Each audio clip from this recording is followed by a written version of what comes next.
마음속 들여다보는 시간 함께합니다. 궁금한 심리 Y입니다. 심리학자 정혜인 교수 함께하죠. 나와 계시죠? 네, 안녕하세요. 정혜인입니다. 오늘은 교수님 같은 목소리 톤인데요. 햇살이 비쳐서 그런가 봅니다. 아, 그렇다고 하죠. 자, 오늘 어떤 이야기 해볼까요? 오늘은 제가 경계선 지능에 관한 이야기를 좀 드려보려고 합니다. 예. 네, 사실 경계선 지능은 요즘 느린 학습자라고 좀 더 자주 언급되는 것 같긴 합니다. 만약에 우리 집에 있는 아이가 어딘지 모르게 좀 느리고 말의 맥락을 파악하지 못해서 엉뚱한 대답을 하는 데다가 주의집중을 하는데 어려움을 겪어서 뭐라고 말하기는 어렵지만 아이의 발달이 또래와 다르면 사실 경계선 지능을 의심해 볼 수 있는데 이런 친구들을 느린 학습자라고 부릅니다. 우리가 흔히 또 경계선 하면 경계선 인격장애 뭐 이런 말도 많이 쓰잖아요. 문화적으로도 네. 나는 경계선에 서 있다. 뭐 아시아와 유럽의 경계선에 서 있다. 뭐 이런 말들 쓰기도 하는데 이게 이제 IQ하고 관련이 있는 거죠.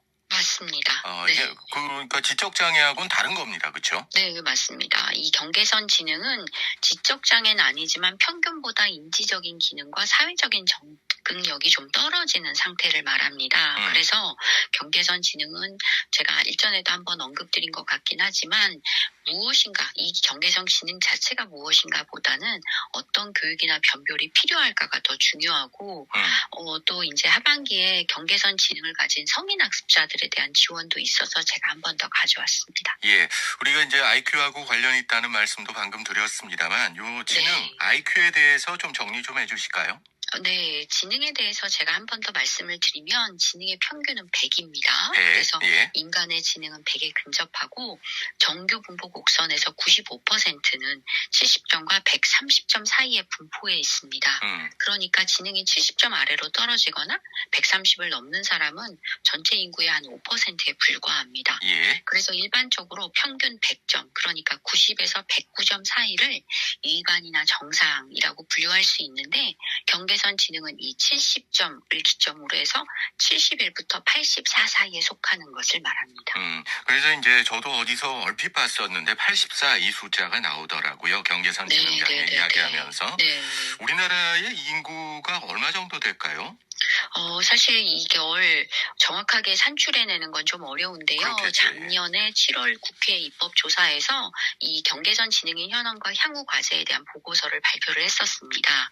그래서 경계선 지능인은 전체 인구의 약 13.6%를 차지하고 있어요. 그래서 이걸 인구수로 환산을 하면 약 700만 명 정도 됩니다. 그러니까 사실 작은 숫자는 그러네요. 아니죠. 예. 네.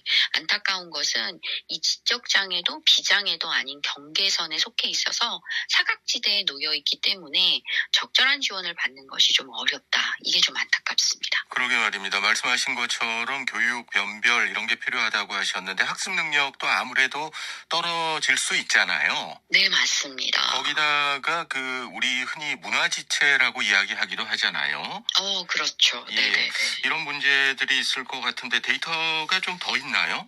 네, 현재 아동 청소년을 대상으로 한 경계선 지능 지원은 사실 조금 진행이 되고 있는 상황이에요. 그래서 사각지대에 그럼에도 불구하고 놓여 있는 아이들이 아직도 있긴 있거든요. 지방으로 좀 내려갈수록. 네. 그런데 이제 성인들을 대상으로 하는 것은 이번 연말부터 지원을 할 예정입니다. 네네.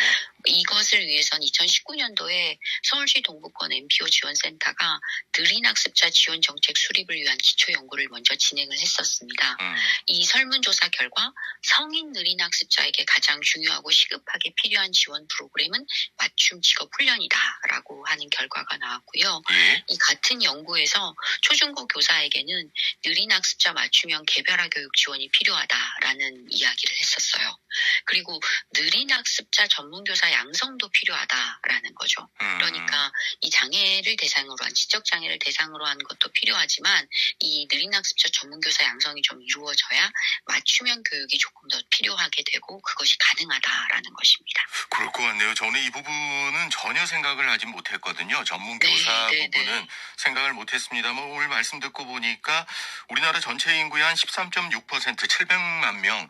적은 네. 숫자 진짜 아니잖아요. 네, 네, 네. 아, 전문 교사 이게 진짜 절실할 것 같습니다. 어떻게 보세요? 전문가들은 교육 네. 지원이나 이런 것만 잘 받아도 정상 범위 안에 범주에 들어올 수 있다고 보십니까? 저는 전문가로서 당연히 경계선 지능을 가진 이들에 대한 이해를 해야 되는 것과 동시에 예. 경계선 지능을 가진 이들에게 대한 적절한 서비스, 그러니까 사실 경계선 지능을 가졌다라고 하면 주의 집중력이 매우 짧거든요. 아하. 그러다 보니까 소위 ADHD라고 하죠. 예, 네, 예. 그런 친구들하고 혼동되기도 합니다. 그래서 이 배운 내용을 오래 기억하는 게 어렵고요. 또 대화할 때 요점을 알아듣고 공감하는 능력이 좀 부족하다 보니까 의사소통을 하는데도 어려움이 따라갑니다. 그러다 보니까 친구들 사이에 잘 못 끼게 되겠죠. 그러면 자존감이 낮아지고 위축된 모습을 보이게 되는 경우가 많습니다. 이렇게 되면 경계선 지능을 가진 이들을 위해서는 어떻게 해야 되나 할 때 좀 이 정도까지 해야 되나 싶을 만큼 반복하는 학습, 그리고 계속해서 자존감이 낮아 있는 상태이기 때문에 잘하고 있다라고 하는 지지, 이런 것들을 좀 내재화해 줄 필요가 있습니다. 그리고 예, 예. 네, 이것이 잘 학습이 되어져 있는지를 좀 잘했나 안 했나 하는 것을 끊임없이 좀 모니터링 해주셔야지 되고요. 이 단계가 되어져야 이들을 좀 끌고 갈 수 있습니다. 다시 한번 느낍니다만 방금 하신 말씀 듣고 나니까 전문 교사 양성, 진짜 프로페셔널한 교사 양성이 필요하다 생각이 듭니다. 일단 그러면 우리도 좀 알았으면 좋겠어요. 우리 주변에 네, 있을 네, 수도 네. 있으니까 반복해서 학습시키고 지지 보내고 이게 중요하다는 네. 말씀이시네요. 네, 맞습니다. 이 해당 부분에 대해서 서울특별시에서 경계선지능인 평생교육지원센터 밈센터를 만들었어요. 예, 그래서 예. 성인 학습자에게도 반복 학습에 대한 부분을 굉장히 많이 강조를 하고 있어요. 그래서 교육 과정을 굉장히 잘게 쪼개서 반복적으로 긴 기간 학습을 하는 것이 중요하다라는 거고요. 이렇게 기계적으로 숙지할수록 반복하면 얼마든지 따라갈 수 있다라는 겁니다. 그러네요. 예를 좀 들어봐 주실까요? 예를 들면 사실 비장애인 대상 수업이 만약에 25시간이다라고 하면 경계선 지능 대상 수업은 그 2배로 한 50시간으로 구성을 해야 하는 것이 맞습니다. 네. 그리고 만약에 비장애인 대상 수업의 정원이 10명이다라고 하면 경계선 지능 대상의 수업은 반수로 제한하는 것이 좋습니다. 경계선 지능을 대상으로 하는 학습은 기간과 속도의 차이가 있어서 그렇지 사실 안 된다라는 것은 없거든요. 그렇기 때문에 경계선 지능을 가진 대상자에게 조금 더 조기에 개입하고 맞춤형 교육을 제공하고 이렇게 한다면 아까 걱정하셨던 것처럼 학교에서 생활을 하는 것도 적응하는 것이 문제가 없어집니다. 일단 맞춤 교육이 중요할 것 같고요. 맞춤 교육에 대한 프로그램 같은 거, 커리큘럼 같은 것들도 마련이 돼야 되겠습니다. 네, 맞습니다. 이러한 커리큘럼을 만들려고 하면 사실 지능검사라고 하는 자료를 활용하는 것이 굉장히 중요합니다. 예. 그래서 이것을 학교 장면에서 이렇게 맞춤형 교육을 제공하기는 좀 어렵기 때문에 전문기관에서는 인지학습 치료라고 하는 것을 제공을 합니다. 이때 이것을 판단하는 것에 대한 근거로 지능검사가 사용이 됩니다. 이 지능검사라고 하는 것은 단지 지능지수가 몇인지 산출하는 것이 목표가 아니라 언어적 추론에 대해서 이해를 잘하는지, 개념화는 어떻게 하는지, 그리고 단어에 대한 지식은 얼마나 있는지를 측정하는 언어 이해의 정도, 그리고 시공간에 대한 부분에 대해서 조직하는 능력이 얼마나 있는지, 그리고 주의 집중력에 대한 것은 어떻게 되는지, 그 다음에 시각, 운동, 협응 능력은 어떻게 되는지 하는 시공간 능력을 측정을 합니다. 그리고 어떤 것을 보고 귀납적인 어떤 추론을 잘 해내는지, 그리고 추상적인 사고 능력은 얼마나 있는지, 이런 것을 측정하는 유동추론이라는 것을 또 측정을 합니다. 그리고 주의력과 집중력을 측정하는 작업기억. 제가 만약에 어떤 것에 대해서 전화번호가 몇 번이세요? 라고 제가 예컨대 여쭤봤을 예. 때 바로 떠올리지 못하고 저기 하면서 좀 약간 머뭇거리면서 말씀하실 수 있잖아요. 예. 이런 것들을 다 작업기억이라고 하는데 이런 것들은 얼마나 되는지, 그리고 시각 정보를 변별하고 처리하는 처리 속도. 그러니까 바로바로 한 번에 보고 이렇게 딱 기억해서 하시는 사람들도 있지만 그렇지 못하고 이건 뭐지 하면서 뜨문뜨문하면서 체크하면서 하기도 하잖아요.